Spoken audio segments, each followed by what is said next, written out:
সম্মানিত সুপ্রিয় দর্শক শ্রোতা, দেশ ও প্রবাস থেকে যারা আমাদের সাথে সংযুক্ত আছেন, ভিডিও দেখছেন অথবা শুনছেন, সবাইকে আন্তরিক প্রীতি ও শুভেচ্ছা জানিয়ে শুরু করছি আজকের প্রতিবেদন। বন্ধুরা, আমি কথা বলছিলাম একটা সুইট আপুর সাথে, প্রতিবেদন করবে কয়েকদিন আগে থেকেই যোগাযোগ ছিল। কেন আসলো প্রতিবেদনে, বিস্তারিত ভিডিও জুড়ে থাকবে, অবশ্যই ভিডিওটা কন্টিনিউ করলে বুঝতে পারবেন।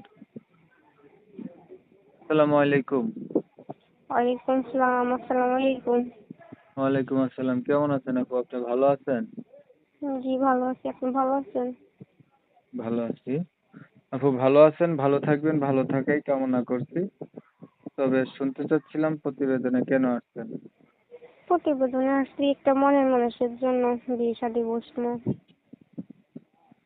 বিয়ে শাদী বসবেন, একটা মনের মানুষের জন্য আসছেন। আপনি কি আগে কখনো প্রতিবেদন করছেন? না, আমি আগে কোনো প্রতিবেদন করি নাই, প্রথম। পরিবারে আছে কে কে আপনার? আমার পরিবারে আমার আব্বু আছে আর আমার ছোট একটা বোন আছে। আব্বু, ছোট বোন, মা নাই? না, আমার মা নাই। কোথায় গেছে মা? মা মারা গেছে। কি করেন আপনি? আমি বাসা বাড়িতে কাজ করি।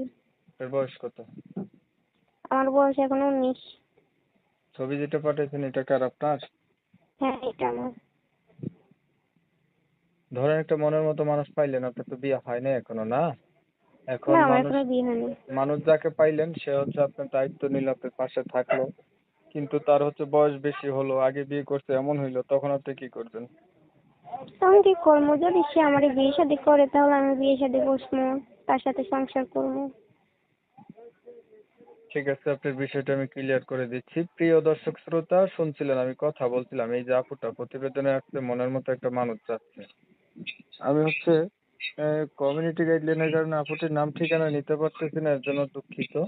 যারা হচ্ছে এই আপুটার নাম ঠিকানা জানতে চান বা উনার মনের মানুষ হইতে চান, তারা চাইলে এই আপুর সাথে কথা বলে দেখতে পারেন।